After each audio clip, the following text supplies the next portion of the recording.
It's good afternoon, all. It's exactly 12, so I think I should wish you good afternoon, not good morning. So let me just share my screen in a second, and then we'll get started with what we have. All right, so welcome to the second class of reading comprehension. Hi, Indranil, Viswa, Neeraj, Ritesh, Himakshi, Akanksha. Good afternoon to all of you. Just wait for another minute or so. Hi, Shushmita, Avipsa. Just pick everyone when you're typing in the chat window so that everyone is able to see it. Yeah. Hi, Sai Kiran. So, quick check whatever you have learned from yesterday. So, what is your sense of reading comprehension? What is it that you think you feel about reading comprehension? What's your general sense at this point? We have not really gotten to the questions bit, so that's another part that we will be doing today. But in general, how do you feel about reading comprehension? Just curious to know. Focus is very important, right? Like focusing for that 6 to 8 minutes, right? Skimming is tricky. So, yeah, so skimming is part art, part science. Do you agree? Like there is a science to it, but it's also an art, right? Like, yes, I can tell you, okay, this is what the topic sentence is, and this is how it should be found. It will probably be found in the first sentence and the last sentence, and all of that looks very technical, like, there is a checklist, right? But when you actually start looking at a passage, you realize that though there is a checklist, in this particular passage, I need to use my judgment of figuring out where the topic sentence is, where the main crux is, so on and so forth. Yeah. Timing is of essence. Yes, Akanksha, I agree that, unlike other topics, CR and SC, the worst is you can get the questions wrong. Okay. In RC, the worst is you can not only get the questions wrong, but you can also damage your entire timing strategy on the GMAT, right? So that's a big risk that we run if you are not able to manage RC. As I told you yesterday, people eventually what they do by the time they start preparing for the GMAT and they start taking the full length test, they have an incorrect approach, right? Their incorrect approach is they read and they get lost in reading the passage, and before you realize, it gets harder to, time runs out and you're like all over the place when it gets to questions. Needs a lot of focus and concentration. Yes, I agree, Neeraj, right? It's about, Ritesh also says focus and time. Yes, I agree on all of those. Okay. So what we're going to do is today we're going to take whatever we have learned, and, I'm very happy that you have joined again today on the second day, because very honestly, if you attend only the first day, if I were to be a student, I will say, Arun, ye to theek hai, like you're skimming, so you all saying this, but how do I know I'll be able to answer questions of the GMAT? So today we're going to kind of take the second part, which is along with skimming, we're going to do scanning, and we will see how all of it kind of comes together, right? That's the intent of today's class. As always, a couple of things. So please put it on the chat window. Always good to learn with others. You have come on a nice Sunday morning. That, according to me, is a big win, right? So congratulations, all of you, that you decided to come for the reading comprehension class. We tend to celebrate only when we finish the race, but I think sometimes there is celebration on the starting line also, right? So feel proud that you took that extra motivation to sit today and learn reading comprehension. And this week, I will be giving you homework. So today, once we complete RC, I will be giving you a set of passages. Those of you who started with sentence correction, is there practice in sentence correction that is still pending? Like, is there more questions that you still have to do, more tests you still have to take? I would imagine the answer is yes. Anyone who says that sentence correction is over, I would find it hard. So yeah, you will have some from sentence correction, right? Now what you will do, you will add reading comprehension to it, correct? So every day you'll solve some passages along with sentence correction, right? Those of you who have started with reading comprehension, forget what I said about sentence correction. That is not applicable to you. You start with reading comprehension. This complete week, we will do more reading comprehension. right? Today, I'll be giving you a test. So what I'll also do is I'll give you a PDF that you can download, and you will solve on that PDF. You can solve it on your screen and kind of do that. And when we come back, I will be showing you the whole options. Okay. Let's, as always, be mindful. And what does that mean? Just means taking out a quick minute, clearing up the place around you, making sure that there is no distraction, physical or digital. So do that. Keep your phone more than an arm's length away. Easy to get distracted. Remind yourself that you're learning something new and that you are going to struggle. Anyone who comes, by the way, just quick check on this. How many of you are, I'm going to give you two categories, category A, category B. Okay. Category A, I have figured out mapping. I can quickly read a passage and I can figure out what is the topic sentence, and I can, write in few words what the crux is. Category B, I read a passage, I have no idea what the topic sentence is. I keep reading it. Then, I get to the second paragraph. There are a few words that are clinging to my brain. I read the second paragraph. I write some words which I think is the main point, but I'm not really sure. How many of you are in category B? Okay, A plus B are by 2. All right, A during practice session, B during mocks. Right, it fluctuates with practice. It fluctuates from passage to passage, right? Okay, so it depends on the passage. I agree. As I said, don't worry about you being in that state. You're learning, right? It's like driving a car, as I keep saying. Trust me on this. 1 month later, we will meet, we will talk. When I say meet, some online session we'll do on reading comprehension, we'll do some passages. Trust me, at that point, with enough practice, you should be able to get a hang of it, right? Till that point, don't worry. Take a piece of paper, okay? Take a piece of paper, and what we will do today also, we have a bunch of passages, we will be doing mapping, correct? So that way you will practice along with me. So take a piece of paper, write down all the things going on in your head. That's what I'm going to do, because I've got a couple of things to do. I've got some people to call. Do you guys do this? Right? So I just have a list of things that I usually scribble and I just put down. So I try to put it all in one place, right? So I just have one question before I'm going to this. So Neeraj says topics related to business is category A. So let us revisit this. Question to you, do you think passages that you understand the topic will be easier passages? Topics which you understand will be easier passages? Okay. I want you to remember what you said, okay? Because we might be in for a surprise, okay? So topics that you know things about are hard, and topics that you're familiar is easy. This is the mental bifurcation that you're doing. No, a passage I am not able to understand, that is hard passage. Oh, this is topic I understood, easy passage. We will revisit this. Okay. So what I would like is Yusra, if you can just remind me at the end of today's session at about 2 o'clock. Okay, whether this statement is true or not. Okay, we will revisit that. So do that. Write it down. I'm also going to do that. Take a couple of deep breaths. We'll be, and just get yourself ready, and then we'll get started with what we have for today.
All right, so let's get started. Before I get there, just wanted to make sure that all of you are uh, attending this session using a laptop or a tablet, not on a mobile phone, right? Because we have passages to solve and I'll be showing the passages in full screen. So it's very hard to read it unless and until you have a larger screen. Okay, couple of things that we are going to do today. Obviously, we will revise whatever we have done. I will try to help answer any questions that you may have. Okay, and then what we are going to do is we are going to have a look at the various question types. Correct? So you'll see the various question types as I told you. So today we are going to be focusing on scanning. In fact, we will continue our focus on skimming, but we will get into scanning, and we will also see, is there a strategy to eliminate wrong answer choices so that we will get to the right one. So before I get started, just a quick revision. So yesterday, all of you saw that we are going to have two types of reading on the GMAT. First one is called skimming. The other one is called scanning. So if you have, let's say, 7 to 8 minutes for a passage, what I'm going to do is for the first 2 minutes or so, I'm going to do skimming, right? What is skimming? Skimming is reading without knowing what I have to expect, right? It is like reading the morning newspaper. When you read the morning newspaper, you don't know what to expect. It is called skimming. Once you do that, you spend 2 minutes. What you're going to do is you are going to create, your own map of the passage. Now, the word map is commonly misunderstood. Okay, map is kind of misconstrued as like it has to be an accurate summary of whatever you have read. Have you heard of this, that you have to accurately summarize what you have read? Do you think that is possible? When I'm skimming, do you think it is possible for me to do that accurately? It is not possible. Why force yourself? See, if you are such a big genius that you can read a very dense passage and you can map it accurately, then congratulations, right? You will score 800 on the GMAT, very good. But if you are a normal person, right, it is going to be very hard for you to accurately map, right? So I'll be giving you some tips today on how to look at a map, right? So I don't want to focus on accuracy, right? There is a reason why we are doing the map, and I'll explain that shortly.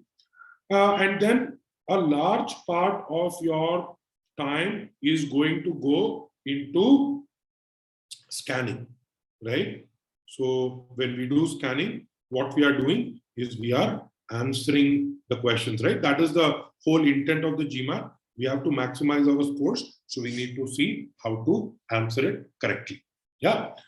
Now, why do we skim? So yesterday we looked at skimming. So we skim in order to get the gist, right? So when I'm reading for the first 2 minutes, what I'm trying to do first, I'm trying to find the central message of the passage. What is the central message? There is some mama toffee somewhere in the passage. I'm trying to get that. Where do I get it? It will be in these topic sentences. What are topic sentences? Topic sentences are sentences that kind of give you the key to unlocking that passage. Like they are more important than the others, correct? So we saw that on the GMAT, some sentences are more important than the other. I will also show you how to recognize where a topic sentence or where an important piece of information could be hidden on the GMAT. So I'll show you in a subsequent slide. But along with that, I also need to know how is it structured, because a large part of my ability to scan will mean I need to know roughly where it is mentioned, correct? So I don't need to know the exact sentence, but I need to roughly know whether it's in the first, second, or third paragraph, right? Like, for example, we saw social statistics over exaggerate, it underestimates, right? All of these I need to know. Which of the following is a proposal that could fix? I need to know. A third paragraph is where I need to go, right? And while we are doing this, we also need to see how it is being said. These are specific words that are used that can sometimes give us more clue as to what the passage is saying. It helps us process the information in the passage better. Correct? Now, all of this has to be done in under 2 minutes. How do I do that? Well, I do that because I don't read the way I read in real life. Correct? In real life, I read every sentence I am on first gear. But on GMAT, I am going to go anywhere between first and fourth gear. What is first gear? Going slow, reading at the same pace. That's what we do. No, think about it. Today morning, did anyone read the paper? I don't know. If you read the newspaper, right? You go through it, you'll go at the same speed. You're not going to read like, oh, quick, what is the main point, and jump to the second part. You read it with a sense of ease, right? But here we see read with a sense of urgency. Correct? So there is a sense of urgency, not anxiety. We look up unknown words. Now, here is another thing. Just I have students ask me, does GMAT cover vocabulary? See, it depends on what do you mean by vocabulary, right? If you know A for apple, B for bat, that's also vocabulary, right? So you are expected to know certain words, and you are expected, okay, let me ask you this, and sometimes it can come in tone, right? But what is the meaning of the word he admitted, he admitted to seeing the movie, or he admitted to going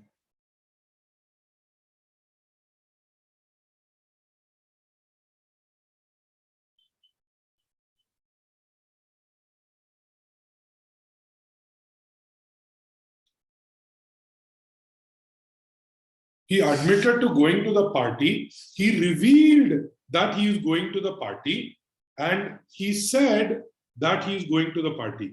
Do you realize all of the three words have different meaning? Right? He accepted to go to the, correct. That's also a good one, Gina. He accepted to go to the party, right? He agreed to all of these words, you realize will have different meaning associated with it. So when I say vocabulary is tested, this is the level of vocabulary that you will get to see on the GMAT. A lot of what we will know is based on what we read. In real life, one of the biggest things, and I just want you to kind of look at it in terms of how it is being for you at work. What kind of emails do you read? You will read an email that comes from your boss, and just looking at the subject line, and you know that the sender is the boss. Sorry, I'm going to say box. Just without even clicking that email, do you already know what to anticipate? Yeah. You know, right? Like a subject line, I know it is that project, you know the way your boss is writing. You know the content because that is the domain that you work with. So what we read in real life, right, is based on a lot of context. The problem with GMAT is there is no context. So here is another thing that I would like to kind of tell you. This is something I asked yesterday, which is, do voracious readers, anybody who's a voracious reader over here? Anyone who loves reading? You will have an advantage because you like reading, right? That's one part of it. But just because you're a voracious reader doesn't mean that you will do good on the GMAT, you'll do well on the GMAT, because there is a chance. Can you tell me what is a trap that voracious readers will get into? That is something that they cannot stop, something that they find it very hard to unlearn. What do voracious readers do? They start reading in detail, correct, analyzing everything. They keep going back and forth. Exactly. Because if you read, that is the instinct that kicks in. When I read, if I don't understand, I'll go back and read it. Suddenly on the GMAT, you're telling me to kind of move forward without understanding. My brain is not allowing me to do that. Right? I get too involved. How many of you are people who say my entire reading is based on what social media throws at me? Like some LinkedIn article or some Instagram post, that's all I read, or some WhatsApp forward. Anybody in that category? There is no shame in admitting it, okay? Is there anyone in that category? Okay, so if you are in that category, right, don't feel that you are going to have a problem, because on the GMAT, that is a different skill. My take is, Learn how to read for life. That's a good skill to have. Okay, that's a great skill to have.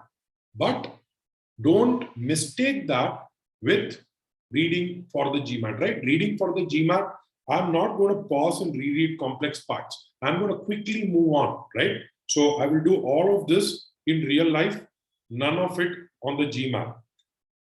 When you read an article and it says BJP spokesperson, Congress spokesperson, Aam Aadmi Party spokesperson, before we even read it, we know what is he going to say.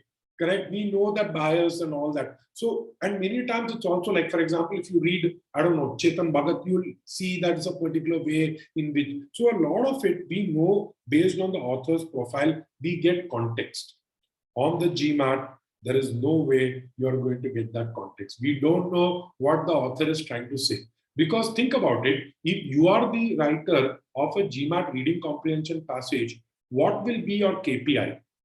KPI, you understand, right? Like if you were to have like, will your KPI be that you gave a nice passage that people were able to read, or your KPI for tougher passage is to make it confusing, right? And we are not used to such confusing text in real life, because in real life, when someone writes, they want to make the reader understand what they have written.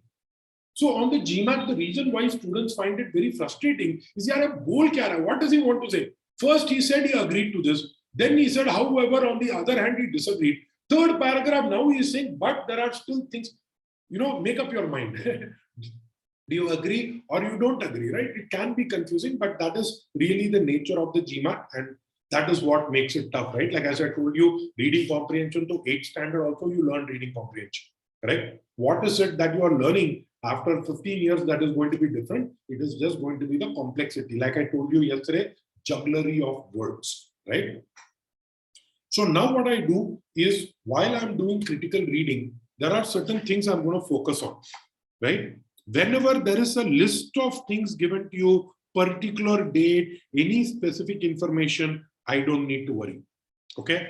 But remember, whenever there is anything which says after 1950 or before 1950, you will notice that there is something that you need to pay attention to. I will tell you why. We will see a question type today called inference, okay? Inference questions, these kind of things will get tested. So if it says what is post 70, it will say what happened before 1970, correct? That's how it is. Words or phrases that are repeated, that appear just once, we don't need to remember. How many of you know there was, do you remember this word sympatrically?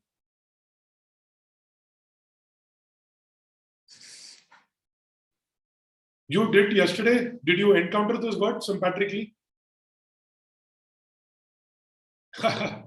Yeah, there was one phrase that had, yeah, exactly. So the one place where we had sympatrically was, see this? Sympatrically. But the point is, you don't need to know what is the meaning of sympatrically, because there was nothing in the passage that really asked you. So, so even if you did not observe, doesn't matter, correct? Because they appear. But what about words that are repeated or defined, that keep appearing? Let me look at the next passage. So let's look at this social statistics. Do you realize that the word, and there is poverty statistics, right? And just the fact that, that existing this. So all of this is talking about statistics. So what kind of statistics do you have? So he says poverty. He mentions poverty as a statistics. He mentions employment as a statistic. He also talks about earning figures as statistics, right?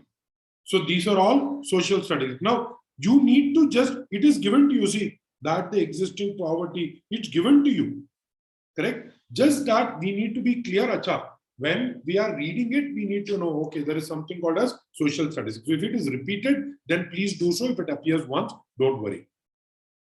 See, one thing about GMAT is, it is never going to ask you what, according to you, is the correct answer. Because according to you, anything can be the answer. No, you could say, according to me, B is the answer. So what will the question ask you? According to the author. Who is the author? The author of the passage. So if there are contradicting and conflicting viewpoints, just check what are the viewpoints. Don't try to figure out which is right or better. Don't try to figure out what is effective, feasible, right? We just need to see what is the author saying about these things. As with number one, you will also have another thing, which is if there is a list, you don't need to worry. For example, yesterday we had a list, right, of all the different so these 4 countries: Puerto Rico, Cuba, Hispaniola, Jamaica. You don't need to remember all this, right? You don't need to remember tree dwelling and twig dwelling, something. You don't need to remember all that, correct?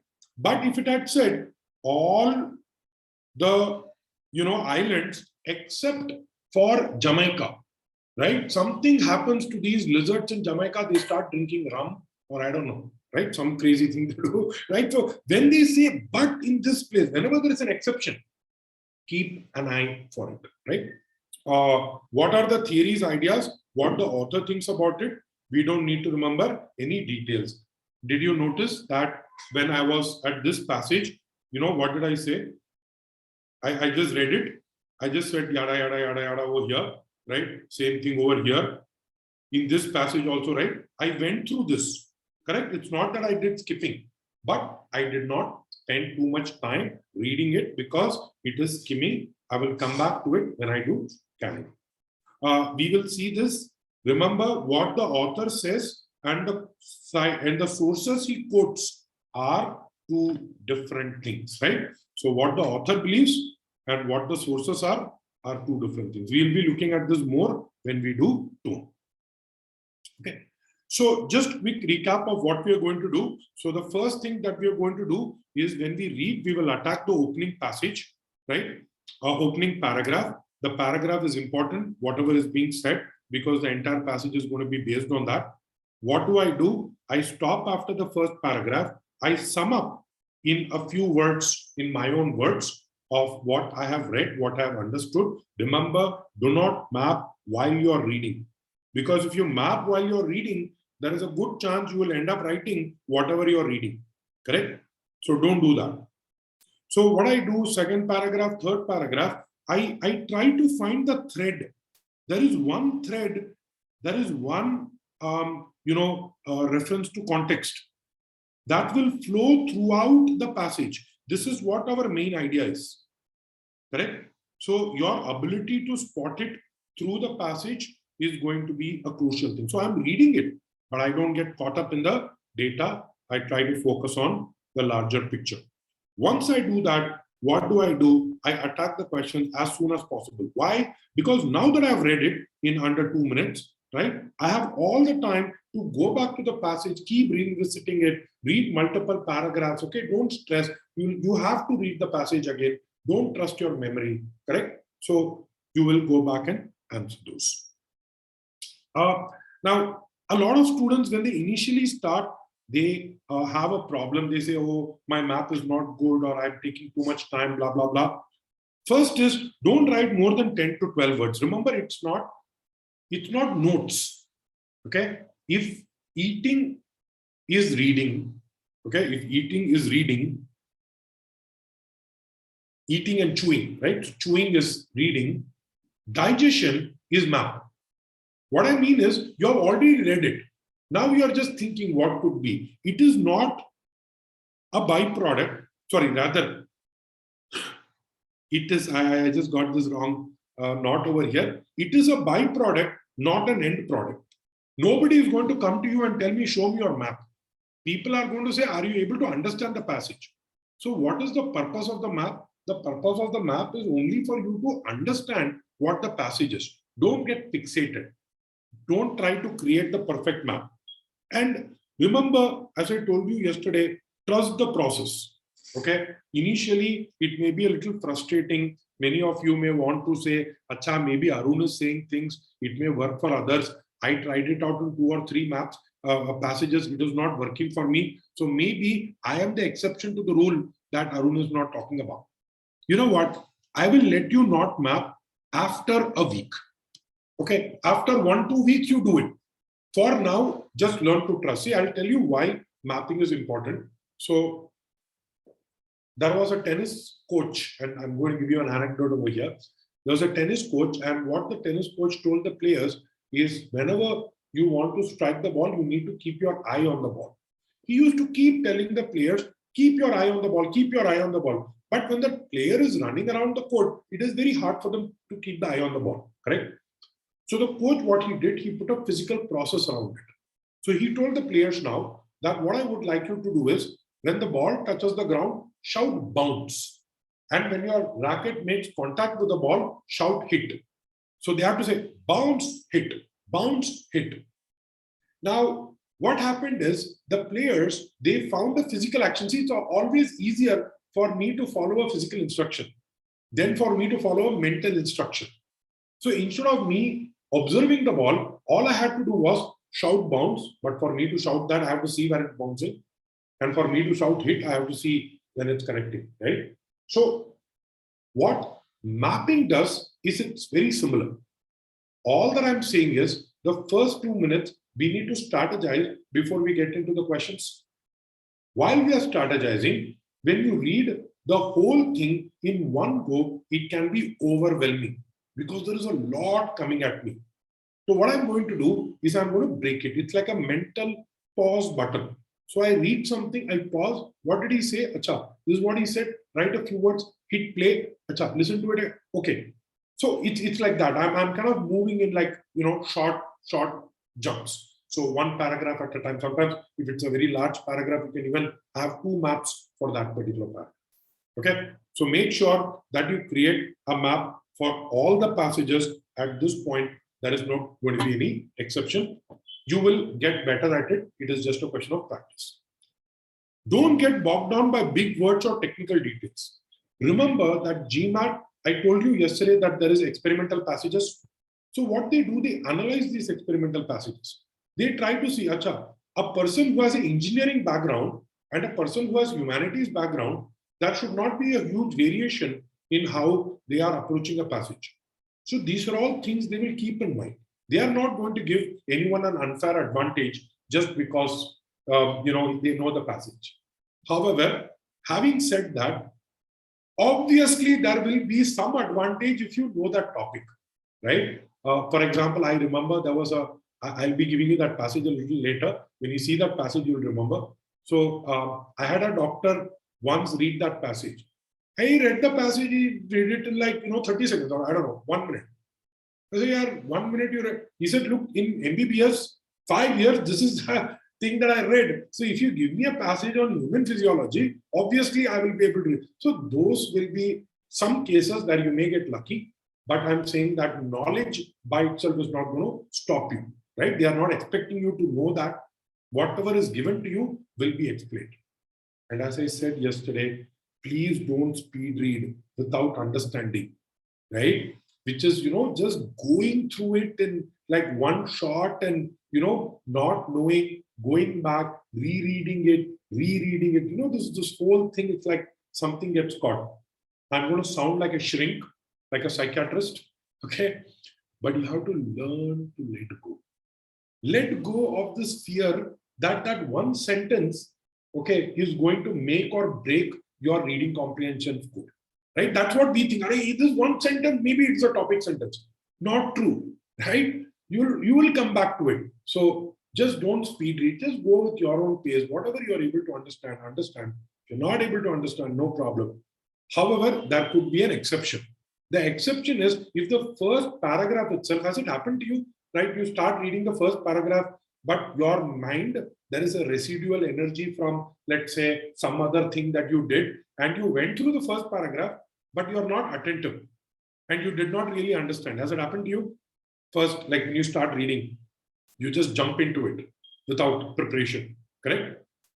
It's okay. If it happens and you start off a passage and you have not understood, pause, because then reading the rest of the passage is nonsensical. Stop. Okay, 20-25 seconds gone, no problem. Let me go back to the first paragraph, read it again.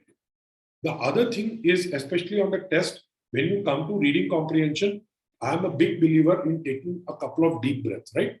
So just say, okay, reading comprehension has come. Just like hit a reset button. Okay, whatever happened, now let me focus the next 7 minutes on solving the passage. And finally, as we saw yesterday, short passages, long passages, your skimming and scanning will vary, correct? It will vary. You cannot go like with one approach, right? Depending on the passage, you'll always have some variations. And that's what I would suggest that you also keep in mind. Okay. Any questions based on what we have done? I just wanted to get to the scanning bit, but wanted to spend some time going through skimming. Any questions based on what we have done? If you do, you can always put it. You can always tell me no. If there are no questions, you can say no. That's also a good answer. Okay, very good. All right, good. So you're all kind of getting a hang. So now let me get to the next part, and the next part is scanning. Okay, what is scanning? Answering the questions in reading comprehension. As we already looked at it, to understand a passage, we said 6 or 7, but to answer the questions correctly, we said 10 on 10. So whatever we have understood, we don't need to necessarily understand it, but it is possible for us to actually crack all 3 or 4 questions in a passage if we know how to intelligently approach it. Okay, so there are 3 broad types of questions that you're going to encounter on the GMAT.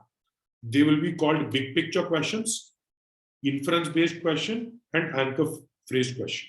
Now, I want you to remember that there are multiple ways in which big picture question comes, multiple ways in which inference questions will come, multiple ways in which anchor phrase question comes, right? The actual verbiage and the way it is asked could differ, but largely the approach that we require for each of these 3 questions, they will be the same. So let's start off with the first one, big picture question. Now, questions in this category, they will test your ability to understand the main point and distinguish it from supporting point. What is the main or the primary purpose? What is the secondary, tertiary purpose? Okay. So all these questions will expect you to understand the overall structure and also keep a tone in place. Let us look at the passage unknown lizard species, correct? Now, if I were to give you main idea, right? So let me just see. The main idea, okay, is to explain the evolution of unknown lizard species. Correct? Now I'm going to give you another one. Main idea is to show how DNA evidence, was able to say that they evolved independently. Now, what you'll realize is that this is also mentioned in the passage, correct? It is also mentioned in the passage, but it is not the main idea. Yes, they are showing how DNA has helped explain that the evolution happened independently, but the larger main idea is to explain the evolution of ALS, right? So Krishnan, just stay with me for another minute and I'll get to the strategy and the approach. Okay. So what are the 3 kinds of questions that you will have? You will have what is called as the what question, the why question, and the how question. What is the what question? It is the main idea of the passage. But when I say primary purpose, I'm telling why is the passage written. Okay, so let me give an example. Let me, we saw this for, let me take the one on social statistics and labor market problem, right? The primary purpose, I'm just going to give you again 2 options. Okay. First, explain to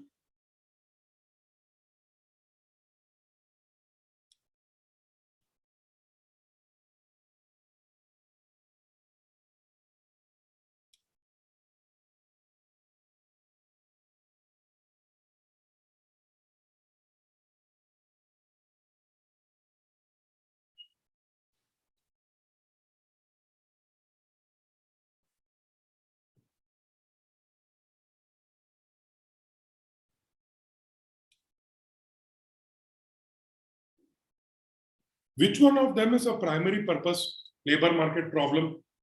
Is it to illustrate how current metrics are ineffective, or is to show the two extremes of social statistics?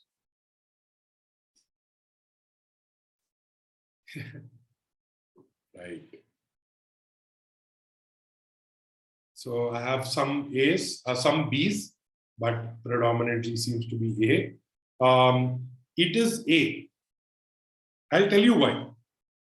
Is the primary purpose to show that social statistics has two extremes. He does this in order to prove a point. Do you agree? He shows the two extremes in order to prove, therefore, current metric is ineffective. So his primary purpose is A. Okay, so that is one thing that you will see on big picture questions. So a couple of things. One is main idea can be found anywhere, but typically they will be in the first few lines or the first paragraph and will also get reiterated in the summary. Okay, knowing the tone is very important part. We will be seeing that. And remember this, main idea or primary purpose will not be to compare and contrast ideas or people's or things. So let me give an example, right? Let us say there is an article, newspaper article about Indian captains.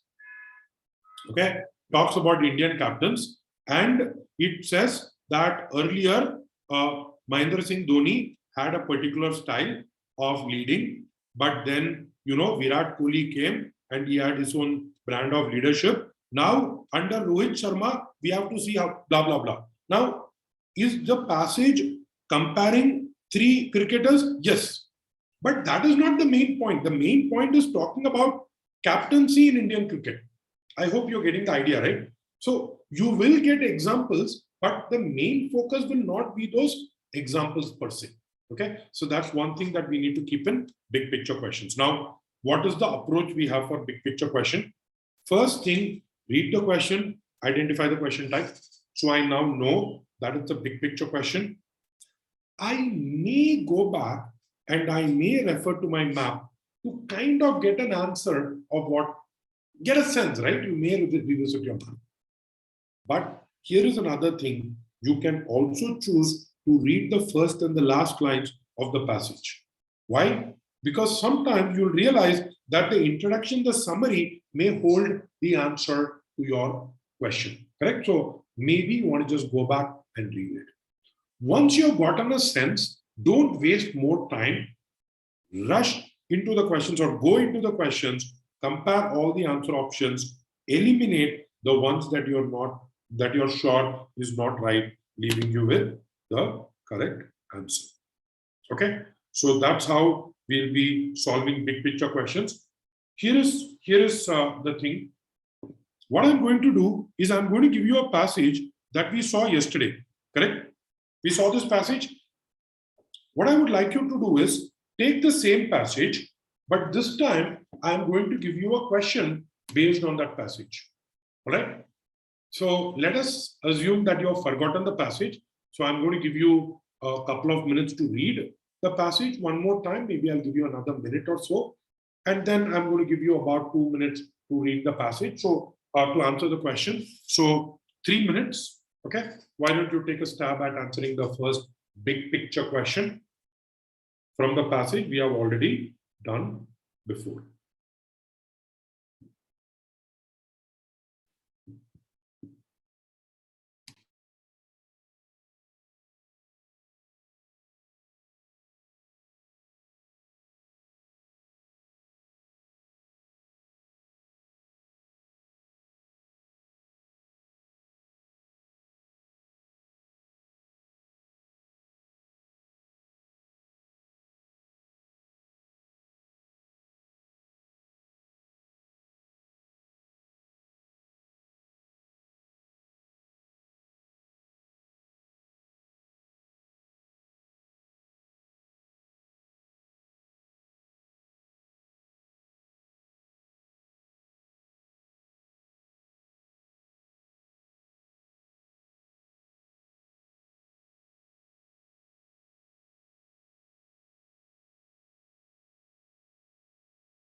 All right. So I gave you. So I think that are others able to see E?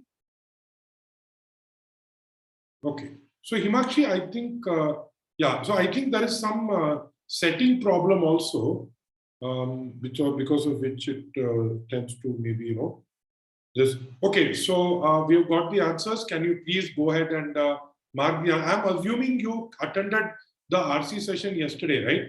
So that means you have seen this passage, right? So that's why I give you a minute, but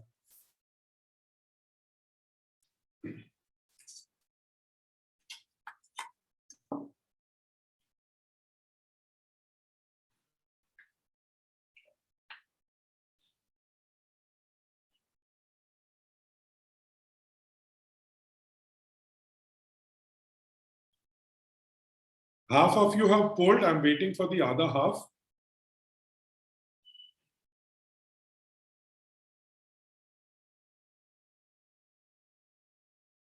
Just you can go and make a guess, right? What you think is the answer. Don't try to worry too much. Just what you think, And even if you get it wrong, the idea is you learn something out of it, right? Okay, I'm going to just see if I can do a countdown because only about 2/3 of you have given the answer. So let me just 3, 2, 1, and over. So many of you who have not answered, I hope you are able to hear my voice. You're involved. Why do you want to attend a session on a weekend, when you're not giving 100%? So my take is, if you want to drop off, if you think today is not the day for you to learn reading comprehension, that is also fine. But if you have committed to come to a class, my humble submission to you would be, please make sure that you are committing to picking answers, right? So now you see that most of you seem to be between answer option D and D. Wonderful. So let us start off. Which of the following best describes the main point of the passage? First thing, do you realize that the question with the answer choices will make you read more than, you did not expect that this is like a small passage in itself, no? It's a small paragraph in itself. You have 5 sentences, right? That's a lot of reading to do. Okay, so first one. It is only since 1970s that folklore have begun to recognize, since 1970s, they have to blah, blah, blah, blah. Wait a second. First of all, since 70s, it says that they became regarding folk performers. It is not to do with women as bearers of folk. So first of all, it is factually incorrect. Secondly, it is also misleading because it is not the main point. Right? So what happened over here is those of you who chose A, there is a good chance you went back, you read the first paragraph. How many of you saw this and this and were tempted to pick A? Happens, no? B says, blah, blah, blah, careful analysis of the repertoire of women. Where does it talk about this repertoire analysis? It is coming over here. That's the first mention. How can you have a main point which is not getting mentioned till third paragraph? Right? Cannot be that. There is also one more problem. Look at C. Recent studies of women folk performers have blah, again, same thing. This is coming in third paragraph, right? Okay. Now all of you are between answer option C, D and E. This is a question for those who chose D, right? Is there one word that you think is required in the passage which is missing in answer option D? What is that one word that is missing in D? Woman. This entire passage, the main point is about women folklorists. Correct? Okay. Now, I'm going to give one more allowance. Anybody who picked D and you're thinking, Acha, I missed maybe the word woman had been there, then would answer option D be right?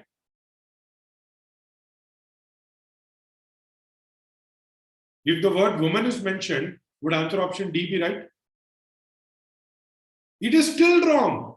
Just read what it says. Has shifted from a focus on the life. So what he is saying is it has shifted from folk to lore. But if you see, he is saying it is shifted from lore to folk. So the connection also is missing. What does that leave you with? The right answer choice E. A change in the focus of folklore studies has led to increased interest in women folk performers and to new understanding of the importance of the folklore. Again, what did I say? You could have gone, just read the first few lines, you would have been able to get to E. Those who chose D, are you seeing the trap? Two traps, right? But again, what happened? You picked because it had a lot of words that looked very familiar and you did not process it enough and you thought, okay, looks like, sounds like it, therefore should be the answer. All of you getting a hang of big picture questions? Yes? Yeah, we will solve more, okay? Don't worry, we will solve more. But this is my first type of big picture questions. Okay. Now, let us get to the second type, which is anchor. What is the trap? So you tell me, client, you tell me, what do you think is the trap?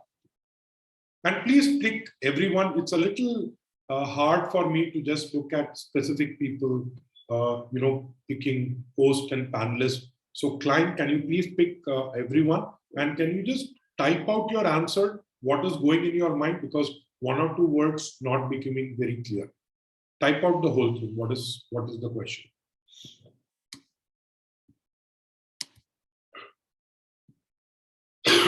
So just wanted to say,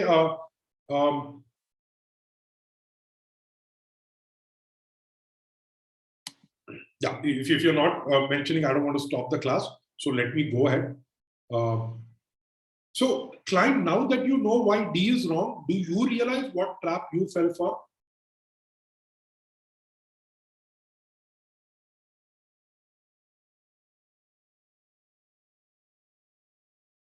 Do you realize why you made the mistake or what? Because it seems to convey, see, that is your feeling, correct? On the GMAT, it is not about what you feel, it is what is correct. No? Yeah, many similar words, right? Krishnan, that's one trap, right? That's the trap that I was saying that in D is when we are not specific, we will tend to fall prey for that. Okay, cool. Now let's look at anchor phrase questions. What are anchor phrase questions?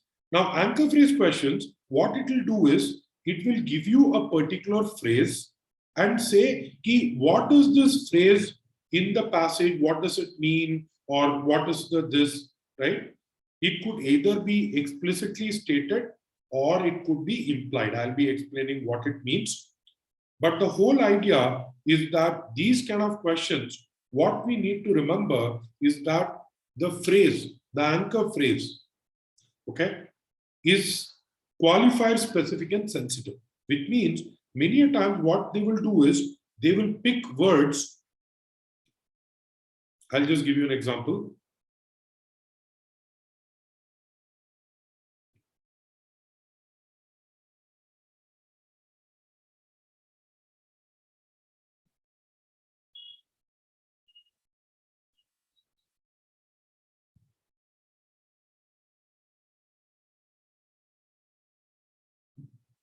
I'll just use a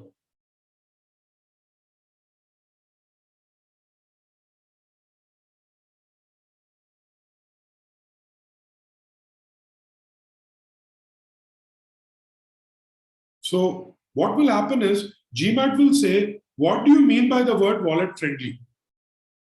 Correct? So when we say the word wallet friendly, you'll say, Acha, he's saying something positive. No, he's not saying something positive, he's saying something negative. Right? So very important that we read the entire context in anchor phrase questions, and that is really the trap that GMAT will set up for you. 2/3 of the question, you can read only the sentence and figure out what it is. But some cases, you need to read the sentence before and the sentence after. Okay, so to get the context, we read the sentence before and the sentence after. For example, the question says, according to the passage, earliest research on coastal mangrove forests failed to explain which are. Now, what is my anchor phrase? Earliest research on coastal mangrove forests. So what do? I go back, read the passage to see where is earliest research on coastal mangrove forests. Correct? Don't trust your memory. Go back, read it, pick the choice that is the literal interpretation of what you have read. What do I mean by literal interpretation? It means it's something that can be derived from, you should say, Arun, if this sentence is saying this, therefore 100% answer has to be B. Correct? It cannot be based on your assumption. Various questions, the author quote, so it will give you that quote. Okay. The author says XYZ to indicate that in the context of the page, XYZ means what? Now, what it will do is, it will give you the word highlighted in yellow. On the GMAT, what will happen is, you don't need to even worry about where the word is going to appear. It will be actually highlighted to you in yellow. Okay. So all of these are examples of anchor phrase. What is our strategy? Strategy is fairly simple. What we need to do is we need to make sure that we are picking the literal meaning of the words. This is the trap in anchor phrase. What will happen in anchor phrases? There will be a question. It will say, algae in coral reef communities produce food by using photosynthesis. This is what is given to me in the passage, right? One of the answer options will be the primary function of algae is to produce food. Now, what is the problem with this? We don't know if it is primary. We know it is a function, but by the moment I add the word primary function, okay, then I know that this is not stated in the passage, hence it's a wrong answer. So do not add any assumption to it. The other thing that you will see in anchor phrase questions is you will go back to the passage and you will read the passage, read the sentence, right? Now, what will happen is there will be something in the sentence, there will be a strong adjectival phrase. For example, it will say remarkable theory. Now you are doing an anchor phrase, you've gone back to the passage, you have read it. What happens? The word remarkable theory sticks to your head. Then when you read the answer option, any answer option that repeats that word remarkable theory, somehow you will get attracted to the answer option. Remember, this is reading comprehension, not reading recognition. GMAT is expecting you to process it. One more trap is sometimes, I told you to read a sentence before and a sentence after in order to get context. But the problem is, many a times, has it happened to you? You go back to the passage and you start rereading something during scanning. And before you realize, you're reading the whole passage again. Has it happened? Like first time I didn't understand. Now I'm doing scanning, I go back. Suddenly I get caught up and I start reading. I forget that I have to answer a question. Suddenly I'm getting, let me read. Correct? Don't do that, okay? Just ensure that whenever there is a new train of thought, you need to stop, right? We have to be very, very clear that anchor phrase is based on the scope that is given to us. Okay. What is the approach? First, read the question, know what is the anchor phrase. What do we do? Here is where scanning becomes important. Go back to the passage, see where the anchor phrase has been mentioned. Now what do? Come back, look at the answer options. Anything that is not related to what you read in that sentence immediately goes off. Whatever you have left is the right answer. Okay? Want to take one anchor phrase question?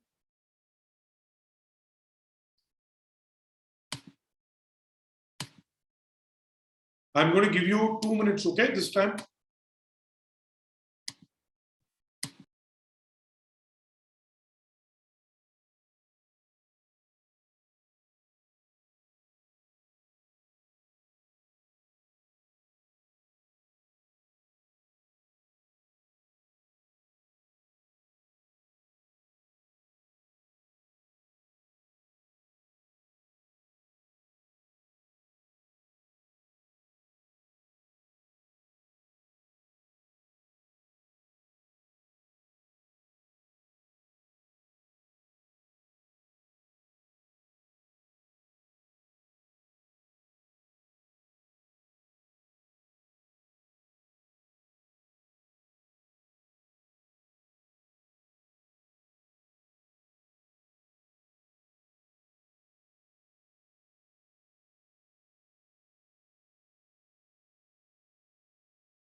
Last 30 seconds. Half of you still have not polled.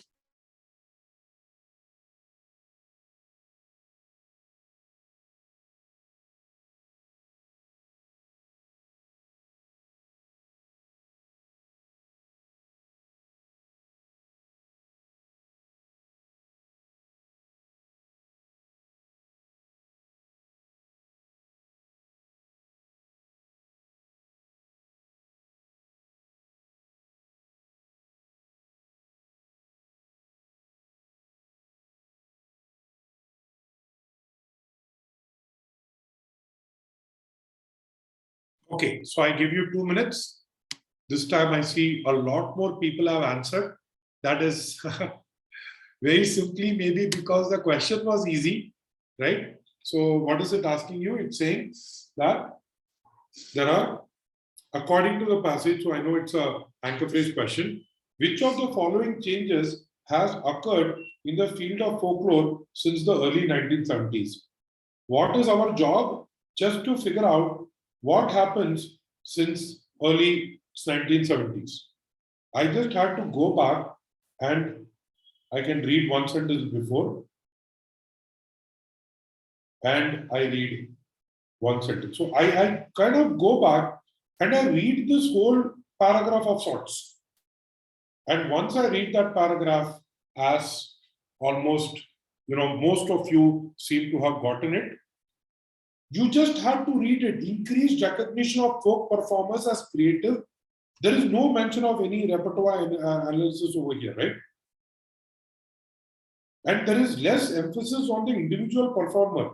No, it is actually more emphasis. So those who pick D, it's the opposite, right? So very good. Now what I'll do is, you're thinking, acha, anchor phrase questions are easy, no? That's what you're thinking? Yes?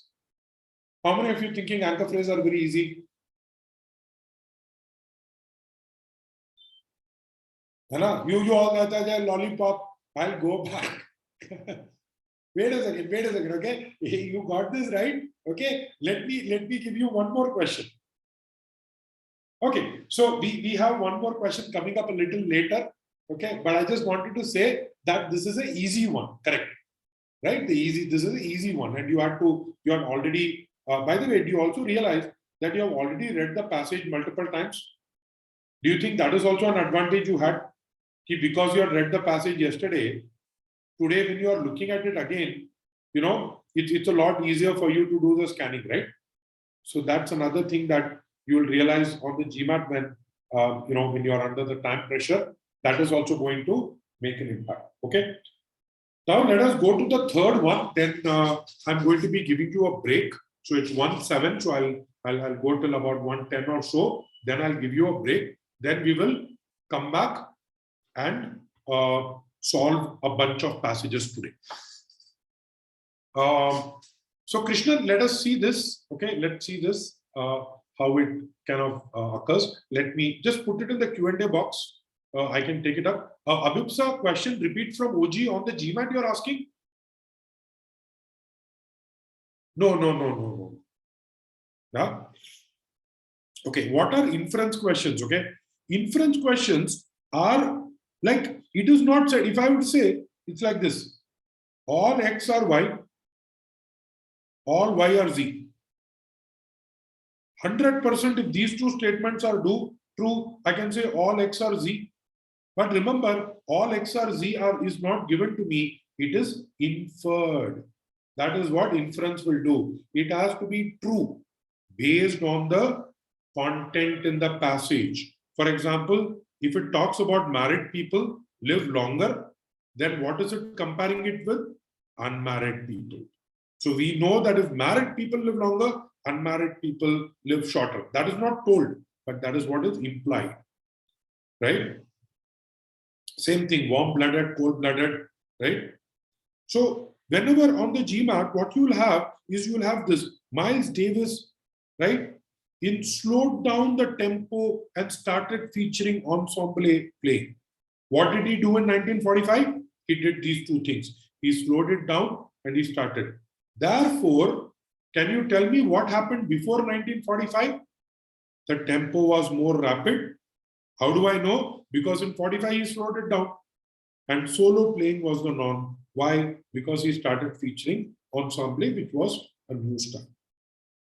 Right? So one thing that I want you to remember about inference question is it is not going to be something that is specifically mentioned in the passage, right? It is something that is implied, not explicitly stated.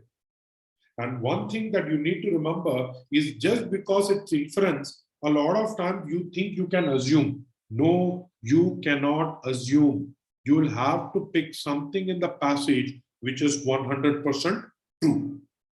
These are various forms in which you will find it. In fact, for inference, there will be many styles. We will read it. Don't worry about this right now. We will usually have this type of language. The author would most likely agree with. It can be inferred that so and so is doing this.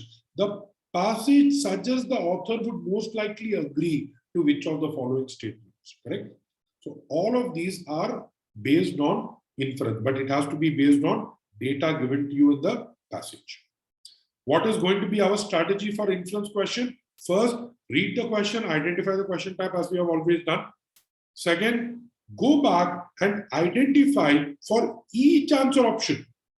For each answer option, we need to go back and see if this is the correct interpretation of what is given. And on inference questions, especially when there is a lot of scanning to do, use your sense. You can also use your map, but just get a sense of where do you think the answer should exist. And this will come through practice. And as always, eliminate any answer options that are wrong. Okay? So inference questions not given to us, but has to be implied. Let us take one more question.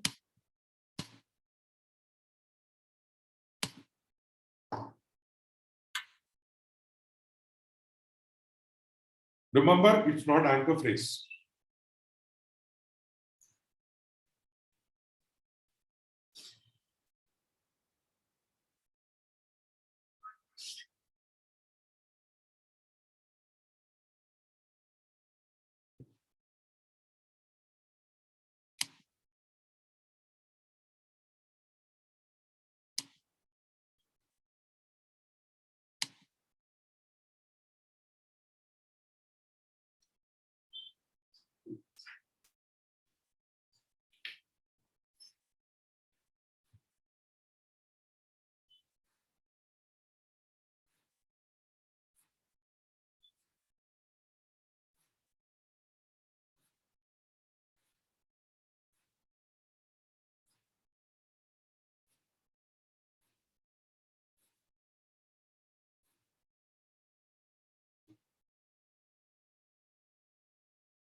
Okay, so I think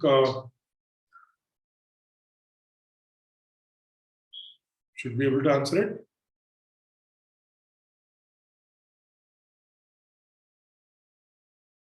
Okay, ending the poll now. 3, 2, 1. Wonderful. So about 68% of you think it is E. Now, why is this an inference question?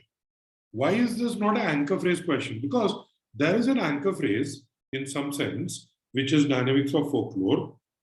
But the question is asking, why is the author giving this example? Right? Why is he giving this? Now, for me to read this, would you agree, in order to answer this, in some sense, I have to go back and read the second paragraph completely? Yes? You agree? Now, do you realize that when you are doing skimming, why you should not waste too much time? Because if there is no question, I wouldn't have come back to second paragraph. But now there is a question. I have to read one sentence. So see this. This is the sentence. This is the sentence. So one sentence after, one sentence before. Correct? All right. Now, just read this. He says that earlier, according to Siegel and Farrer, earlier they had to choose a story between told by a man and told by a woman. It is the man's version was chosen. Now, what does he say? It is too early to tell how profoundly the situation has changed, but one can point to several recent studies. He means to say it is too early, but the situation is changing. Did you notice this? Sorry. Did you notice this trap in answer option A? Too soon to tell. What happens is when you go back and you say, Acha, too soon to tell, correct, that is what is being mentioned. No. He is agreeing. It is not whether they are getting greater. He is saying it is too soon to say how much has changed. Okay. But the fact that it's changed is definitely there. Similarly, B, is it to refute Siegel and Farrer? No. He is not objecting. He is saying, yeah, what they are saying is correct, but things are changing. Right? That's what he's saying. He's not refuting them. He's agreeing. Support the scholarship, tend to repertoire, third paragraph, present an example of new emphasis on the performer. What is the thing missing? Women. Because it's about women getting increased attention. Okay? Clear? You switch from E to B, but now you know why B is wrong. You have to read it more carefully. Okay? One last question and then we will take a break. So why don't you take this one? And we'll be back at 125, okay?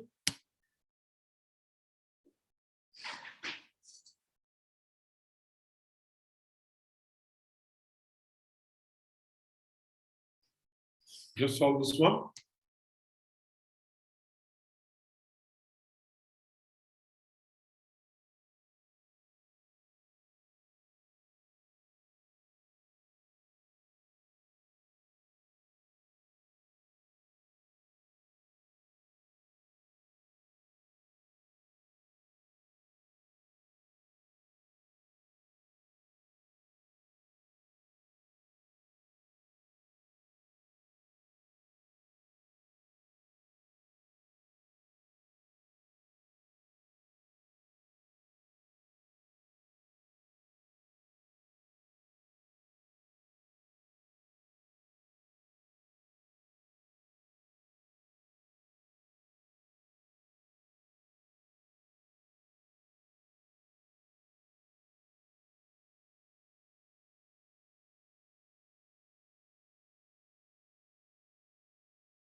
Can others see the question? Aman is not able to see it. Avneet, please put it in Q&A. So Aman, everyone is able to see the question, so I'm not sure.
Okay, I think we have taken enough time. So I'll just go ahead and end the poll now.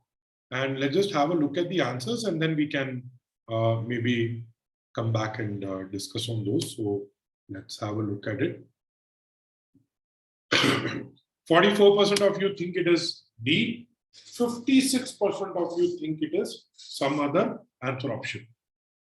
Now, again, remember that this is anchor phrase, correct?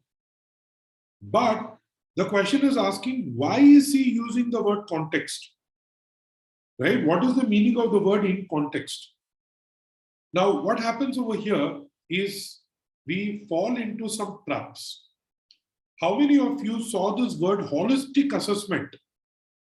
You saw this word holistic assessment and felt, acha, context means holistic assessment, and you had your own interpretation. Did anyone do that?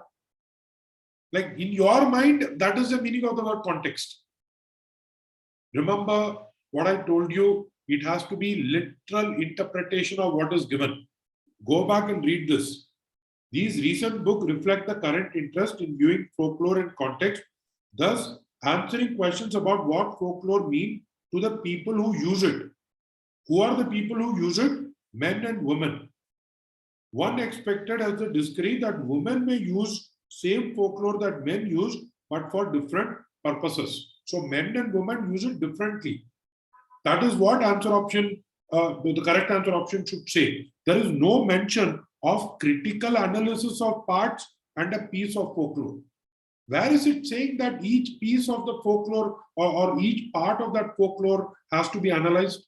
There is no mention. In fact, there is, just go back, there is no mention of this. Same thing with answer option C. Parts that can shed light on the meaning. This is your interpretation of the word context. There is no mention of parts and entire piece. In the entire passage, he doesn't talk about that. In the entire passage, he doesn't talk about time, saying that first they interpreted it differently, then they interpreted it differently. He's not saying that. According to answer option B, it has to be interpreted multiple times. He is just saying women interpreted differently, men. It is not the location as well. What does that leave you with? The environment and circumstances in which a particular piece of folklore is used. Do you realize how answer options can also be tricky? Correct? Since the question had referred to, yeah, it is inference based, right? It is inference based. But why is he doing it, right? Yeah, correct. Cool. Thanks, guys. Let's do this. You should not go. That is the catch over here, right? That is the catch over here. You have a new paragraph. Just because I told you one line before and after, you don't jump into another paragraph. I don't think learning about Pinatican study is going to help you know the word context, right? Cool. All right. So let's take a break, couple of 5-minute break and come back. Yeah. So I have a passage and we'll do a couple of passages after that. So let's take a... And any questions, you put it in Q&A. I'll come back and I'll take it towards the end of the session today. Okay.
right?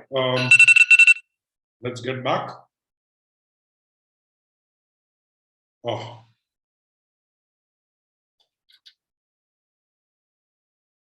okay. So, all right. So, are all of you ready to now tackle complete passages? So, what I would like you to do, just let me know the yes. Full passage. One by one, we will do. So, what I'm going to do is I'm going to give you a few passages. So, what I would like you to do is just take the first passage. Okay. We are going to do some. So, take the first passage.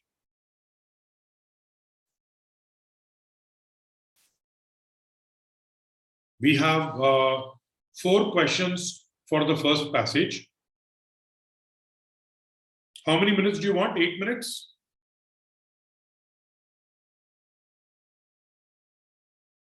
7 minutes? 8 minutes? How many minutes? You're going a little bit more now, 1 minute extra. Okay, no problem. I'll give you 1 minute extra. All right. So first, make sure you get that. All of you got the passage?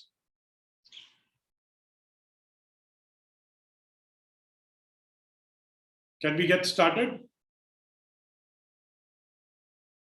Still loading? Okay. So assume that we have got, all of us have got the passage. So let's start off. 8 minutes. First passage, make sure that you map it well, spend time doing skimming, then get into scanning. Okay. So let's see how you do. Time starts now.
All right.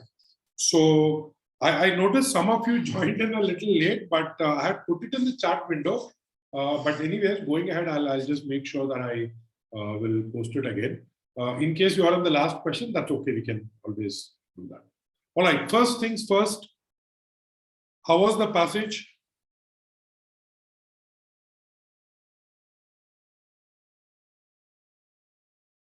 Still solving? Wait. I'll give you the poll. Don't worry. Okay. It was unfamiliar. Okay. Good and interesting. All right.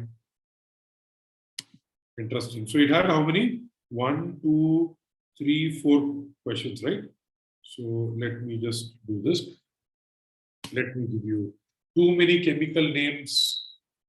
Was confusing. All right. But some of you like Ritesh, Raghavendra, Akshay found it easy. You can look at it. Okay. So first thing is, let me look at it. Sensation of pain. Blah, blah, blah, blah. So let me just do this. Pain signals and pain relief are delivered through highly complex interacting circuitry. Did you figure out the topic sentence? In fact, this tells you what the whole passage is about, right? Which is why it is important for us to read the passage in terms of the first paragraph so that we get context.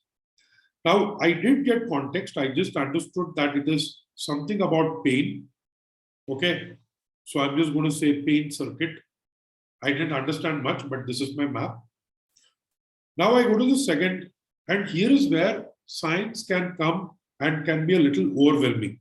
Cell is injured, a rush of prostaglandin sensitizes nerve endings at injury. Prostaglandins are chemicals produced and released from virtually. What happens over here is we tend to feel a little lost. Some of you felt a little lost in this paragraph. But tell me something. When you read this paragraph, were you able to interpret this paragraph better? Because what happened in this paragraph is it tend to repeat the same structure that you found. So now, is it okay for you to go back and quickly recheck second paragraph? Now that you have understood it, do you want to go back and read? Yeah, that's okay. See, this is not regression. See, I'll tell you what regression is. Regression is when the cell is rush of blood and once again, let me just read it again. That is regression. Here it is strategy because you have 2 minutes. And in 2 minutes, what you have realized is that here in the first thing, he talks about nerve endings. And he has this thing called prostaglandin, right? I don't know what it is, but something released called prostaglandin, right? Here I know that from there he is gone to spinal cord, right? And he seems to talk about substance P. By now, what happens? By the time I get to the third paragraph, my speed increases even further, right? So now I have reason brain. Now what is he going to talk about? He's going to talk about the brain, right? It's about the pain circuit. Now I'm also able to figure out that what is the pain circuit? Starts from nerve endings, goes to spinal cord, finally goes to brain, where you have this endorphins, right? Endorphins. That's all. 2 minutes. Were you able to read it? Were you able to make a map? Yes. So that means all of you are able to do a little bit of critical reading. From yesterday till today, the way you are approaching it has become better. That's improvement. We will keep at it. So first one, I'm going to end the poll. There are still half of you have not polled. So can you please give me the answer in the poll window? If you did not answer all the 4 questions, go ahead and mark a random answer for the 4th question. Okay, so you can always guess because I think you are like about 1.5 minutes late. It's not too much. This is a passage that can be done. Okay, so anyways, I'm going to end the poll. Okay, so okay. Still about half a dozen of you not pulled in, but I'll just share the results. Primarily the passage is concerned with what? Okay. So what does it do? So now I'll go through the answer options. I'm just looking at it. Most of you got C. Why? Because endorphins, last paragraph, acupuncture, last paragraphs. So these two, though, I can directly remove. Differentiating the kind of pain that occurs in different. Is it differentiating the kinds of pain? No, it is talking about only one pain signal. There are no different types of pain. And over here, analyzing ways influence how the body feels pains. We are not talking about how the body feels pain in some sense. Secondly, it ways to block pain, right? So that is what we are looking, in which pain signals can be blocked. That's what we need. So for that reason, A goes off, leaves you with C for Charlie. Take the next one. This one also, what do I need to do? I need to say which one or blah, blah, blah. First things to occur. Now, first thing, has to be here. Now, substance P is here, cannot be. Endorphins is here, cannot be. Electrical impulse he talks about over here, cannot be. They become electrically, again he talks about here, cannot be. What is the first thing that happens? It is prostaglandin, D for delta. Right? Third, of the following, which is the most likely attributable to the effects of endorphins? Now I know endorphins is over here. I go down to endorphins. I know it cannot be Novocaine, which is mentioned over here. Right? Cannot be ibuprofen, which is mentioned here. Cannot be local anesthetic, which is mentioned here. It cannot be aspirin, which is mentioned somewhere over here. What is the only thing that is mentioned here? Acupuncture, E for echo. See, once you know, if you skim well, your scanning becomes easy, right? But you still have to go back, but your scanning becomes a lot easy, right? If you had figured out overall view. Now, question number 4, I obviously see why it has all these mixed response, because many of you might have ended up guessing on this. It can be inferred. What kind of question is this? It's an inference question, right? That is, prostaglandin synthetase is partially blocked. Which of the following will happen? Now, what do? I have to go back and I have to read this sentence. Do you agree? Now there is no option. First time I read it, I didn't understand much. Now I go back, I read it. He said, keep prostaglandin from being made by interfering with an enzyme called, so they interfere with this enzyme. Okay, it is saying what will happen if this enzyme is partially blocked, which means if it interferes. What will be the effect of aspirin? The effect of aspirin is proportional to that success, the effectiveness against. So that means by blocking this enzyme, pain will reduce. That's what I need to know. Some endorphins will be produced. Okay, maybe all of this, okay. And some pain signals will be intensified. It is not intensified. Some substance P is likely to be produced. If some of this is released, some substance P will also be produced. So some pain signals will reach. Okay, let me hold on to B. C says some sodium ions will be blocked. Now you go back and read this. What inhibits flow of sodium ions? Local anesthetic, not this process. Some prostaglandins will be produced, but the production of substance P will be prevented. What is the meaning of prevented? Will not be produced at all. No, some substance P will still be produced. No, it is proportional to that success, right? Some peptides in the brain, first of all, look at it. It says endorphins. It's a class of small peptides. What can I say about peptides? I cannot say anything. What does that leave me with? The right answer choice, B for Babu. So, Neeraj, which question are you talking about? Because that is what I did for all the questions, right? I eliminated the wrong answer options. So Vipin, I don't know. I'm just kind of a little curious. You've been attending the class since yesterday, right? We have discussed. Okay, I think that is where you missed out. So the passage will always be with you, right? Because we have discussed this yesterday. Only the question will change. Okay. So for those of you who come in today, see, there is a lot of context that we had yesterday. So Vipin, the very fact that you're saying it will be easy, it tells me that you have not understood.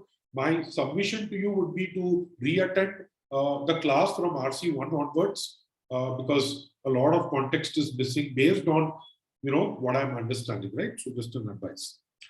All right, rest of you fine? Good with this? What is your score? 4 on 4. Okay. 4 on 4, 4 on 4. A lot of you with 4 on 4, 3 on 4. Okay. So let me do this. Let us take one more passage. Wonderful. Okay.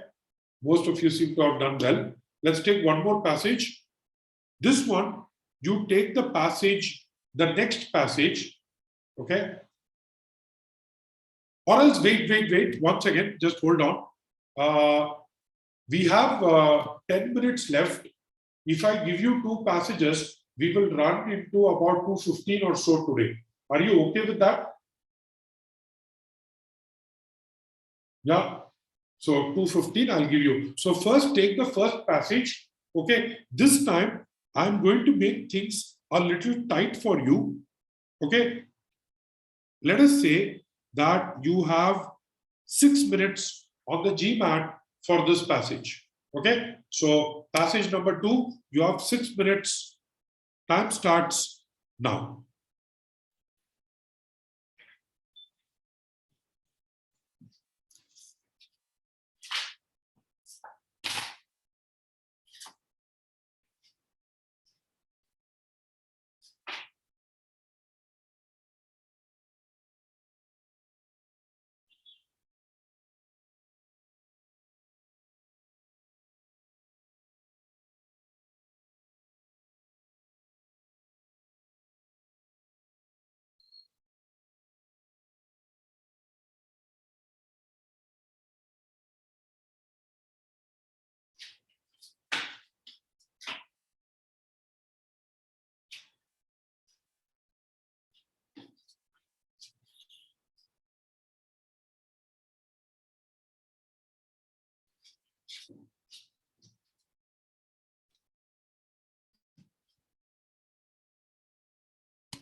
Second passage in the PDF.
All right, so let's just simulate this.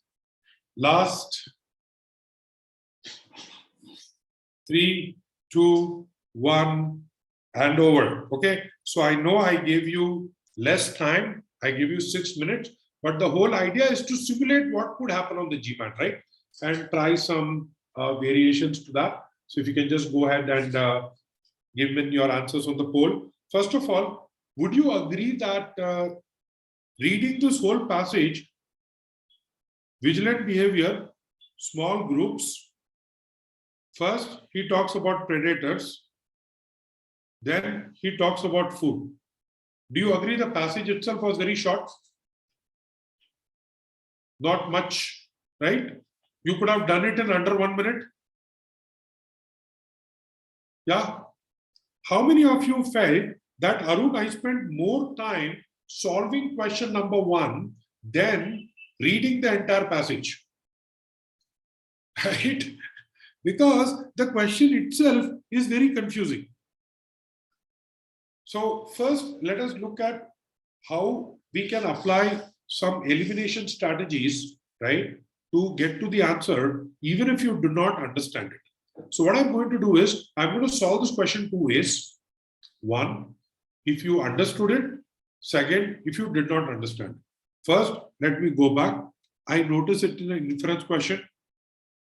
And it talks about vigilant behavior directed at predators. That means I know it is in my first paragraph. First paragraph, by the way, remember, has 2 sentences. Sentence 1, sentence 2. So he says, tendency to be this should be more likely to be minimized. Okay, so I have to talk about this. I didn't quite get it. Let me do this. Let me go back and read what I have to read. Now, where do you think my answer is? Sentence 1 or sentence 2? It is in sentence 2. I know that also.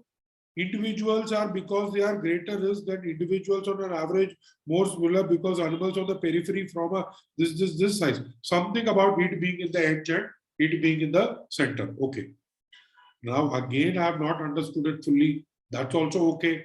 Why? Because time is running out. There is only so much brain, power that I have. So now what do? I go to the answer options. What do I know is that inference means it has to be based on what is given to you in the passage. Always exceeded that of animals located even when predators were not in the area. Whether predators are in the area or they are not in the area, is there any mention? No mention. B says risk of capture was same whether they are interior or periphery. Is there mention of interior periphery? Yes. Correct? So let me hold on. C says animals on the periphery tended to be less capable of defending themselves. Is there anything that talks about them being capable of defending themselves? No. Animals on the periphery tended to bear marks that were more distinctive to predators than animals located in the... Wait a second. Because they bear marks, what will the predators do? The predators will identify and they will track the same. Where is all of this mentioned? This is a vague answer choice. There is nothing about in the passage that talks about this. Animals on the periphery tended to have shorter lifespans because they smoke and drink too much. Why? Whether they have shorter lifespan or how does it matter? The only thing that is mentioned is answer option B. Correct? But are all of you able to get it? Even without me understanding it, I can still get to answer option B. Because that's only mentioned. Now, let me try to solve it, okay, with the assumption that if you had understood, what is it technically telling us? See, if it is a small group, what is the probability that you will be in the periphery? Your probability is 5 by 6. Now, think about it. If it is a large group, I'm not going to draw the whole thing, but if it's a large group, okay, your probability will always be lower than 5 by 6. This is mathematics. Okay? As form a greater proportion as the size diminishes. So So as the size becomes small, there is a greater probability you're in the periphery. Okay. Now he says they are at a greater risk if you are in the edge. Okay. But now what he's saying is that which of the following the risk becomes minimized. The risk will become minimized if the risk of capture was the same. Whether they are located in interior or periphery, it doesn't matter. Then whether you're in a small group or a large group doesn't matter. Right? So this is the technically correct answer. But even if you did not understand all of this, by elimination, you should have been able to get down to the right answer. Okay, clear on this? Yes? Okay. And you're also understanding what is the power of scanning, right? So if you do skimming well, scanning. How many of you agree that the second question was what I would call as a... So Rahul, think about it, okay? You can process it. So it's not necessary that at this point, I didn't give the poll results. So go back, think about it, and you can always, take your time, right? So it's not always, and it's not about convincing you, because GMAT is telling us the right answer option is B. So we are just trying to, kind of show how to get to B, right? So think about it. You'll always be able to. So I've given the poll results now. So let's go to question number 2. It can be inferred. Again, it's an inference question. But now think about it. There is nothing given here. It says that the author would be most likely to agree with which of the following assertions about vigilant behavior. In other words, the question is giving me no clue. I have to go to each and every answer option and check whether it is given in the passage or not. Larger the group, more the probability that people in the interior would know it is opposite of what is given.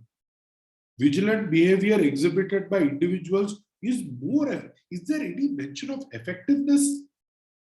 Commonsensical expectational. This is what I might expect, but this is not given to me. Vigilant behavior is easier to analyze in species that are preyed upon by many different than they are. Is there any mention about the number of predators changing? There is no mention of that.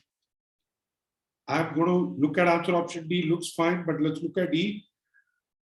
It is exhibited by large group. No, it is talking about small groups. E cannot be.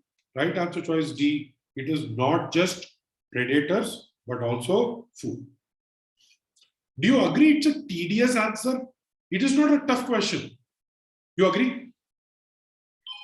So I would say this is a tough question, all right? But this one is a tedious question. Yes? Like it is not that hard, but you just need to, plow through it. You just have to go through it, go through all the answer options, eliminate each one, right? Just make sure you keep going back to the passage, not mentioned, eliminate. Last one, which of the following information in support of which of the following assertions? So A says, avoidance of predators is more important than quest for food. You might think that correct, they first have to, all of this is commonsensical expectational. That's another thing that GMAT will do. It will give you an answer choice that if you read it, you'll think it is true. Like what we had for the word context, right? Same thing, but not mentioned in the passage. Not mentioned in the passage. Okay, answer option C is what is called as a vague answer choice. What is a vague answer choice? Vague answer choice is like different species, different strategies. You will think, correct, different species, different. See, there is only one strategy, which is vigilant behavior. Okay, so I don't know what you mean by this is a vague answer choice, not specific, losers out. The size of the group does not reflect success in finding food. So just tell me, where does it talk about success in finding food? They just say attract larger number of birds, better feeding pools. Whether they will succeed or not, we do not know. What does that leave us with? Similar behavior, not necessarily similar purpose. All right. So it's about 2:07. What do you want to do? I know you already kind of done 2 passages, but can I just give you the 3rd passage, give you the answers, and then we can maybe 2 out of 3. What's your score on this? 2 out of 3, 3 out of 3, 2, 3. Very good.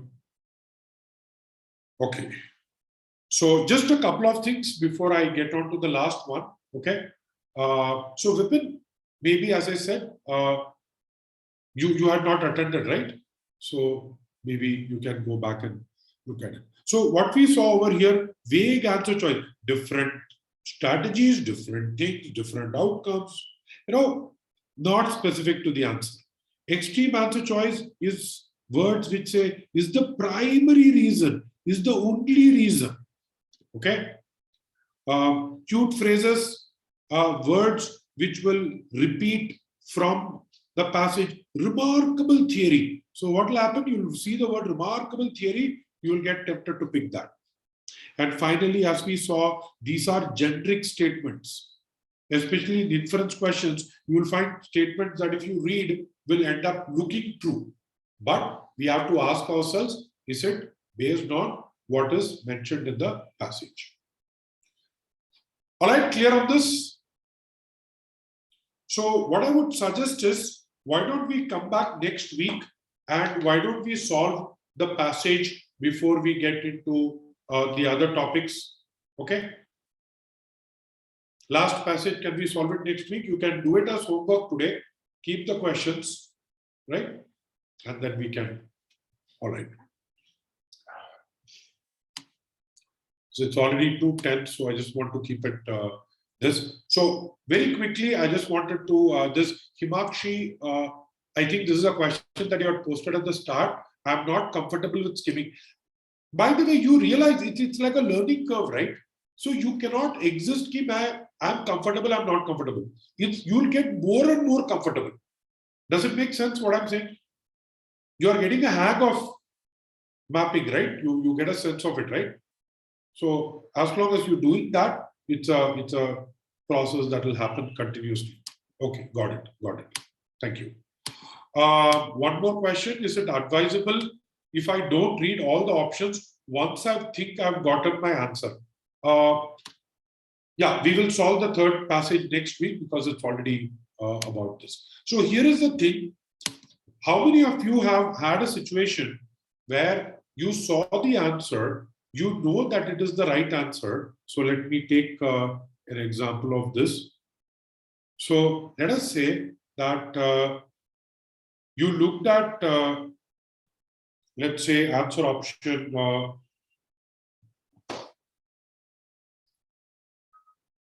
Let's say you look at question number 2, right? And you realize that answer option D is right. Do I even go to answer option E?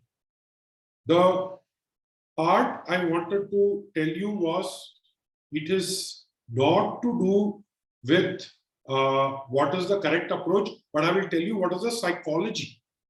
The psychology is once I see what my answer is, once I think once I fall in love with what I think is the right answer, I will try to then mentally justify why the other answer options are wrong.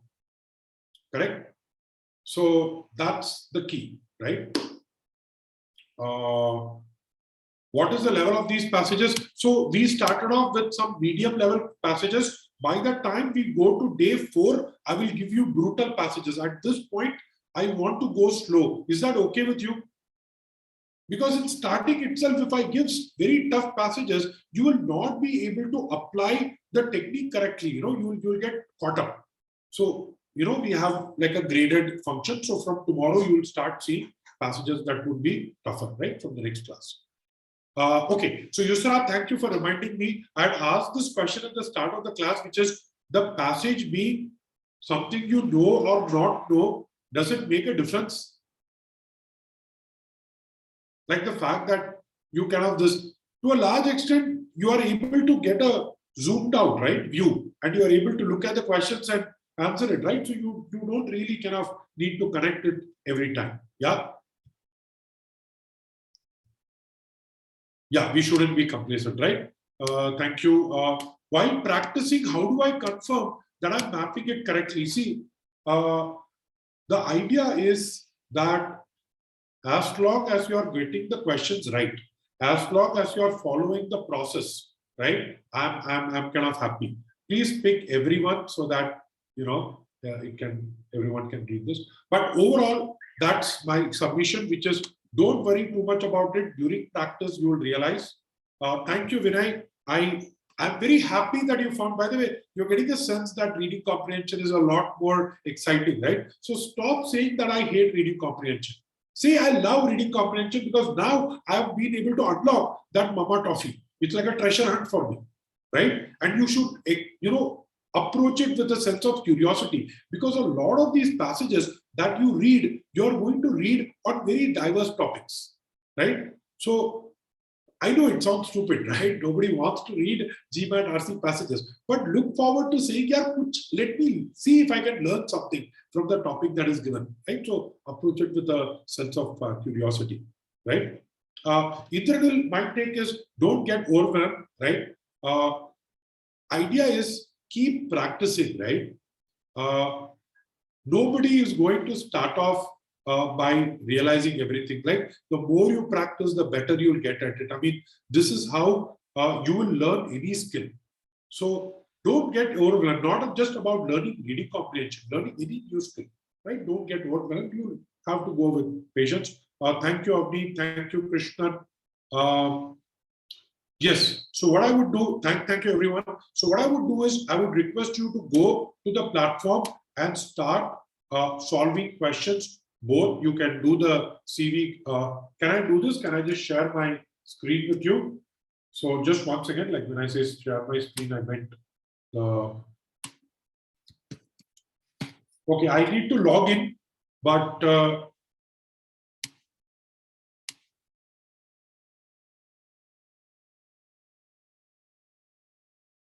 client, can you just check on this, please, with the team? You should be able to access it, okay? But I'm not sure why you're not able to access it, but you should be. So let me just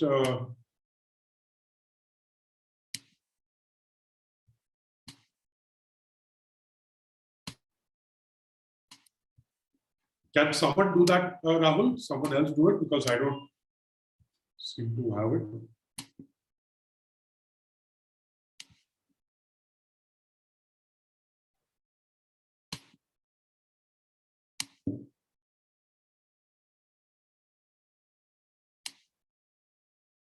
I'll just show you from the.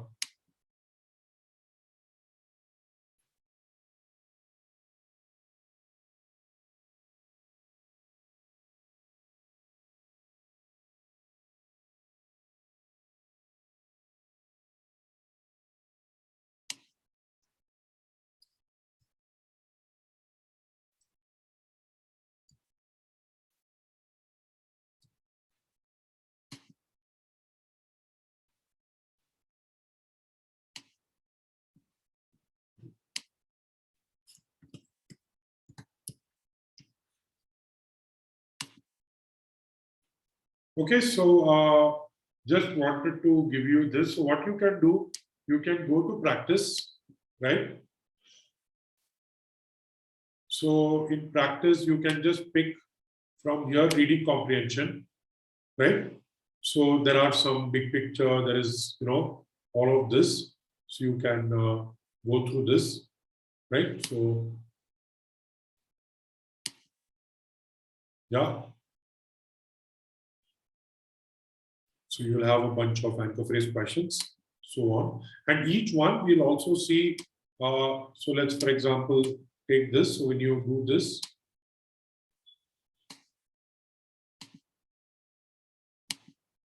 I'm just picking up, okay, randomly. Okay, great. I got all of it wrong. Okay, so now you look at it. So try to see.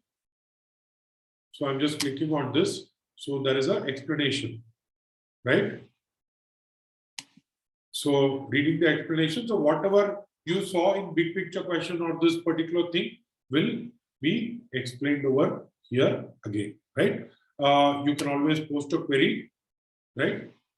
And if there is any concept that you need to review, that will also be provided to you, right? So for this, the concept that you need to review is anchor phrase questions. So if you go, you will see. So we'll be updating these also over a period of time, but you will have the. What it means is the moment you see, right? So whatever we have learned today, you will see that it's being taught again. So don't worry about forgetting anything, right? So all of this content is there for you. Okay. So yeah, please submit a ticket, I think.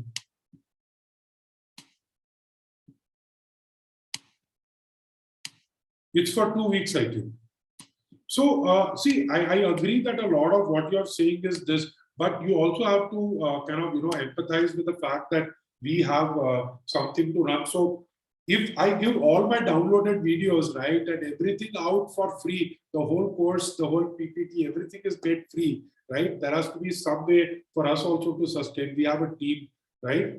We have to make sure that we are investing in, creating that technology, creating that content, so that it's worth our time also to come, right? So somewhere the reasons why we have all of these small things, we are also trying our best to remove the irritation for you, right? We don't want to bother you guys, but many of these are built with some specific constraints in mind. But we will, just want you to help us with that. Okay, so I think we have. Okay.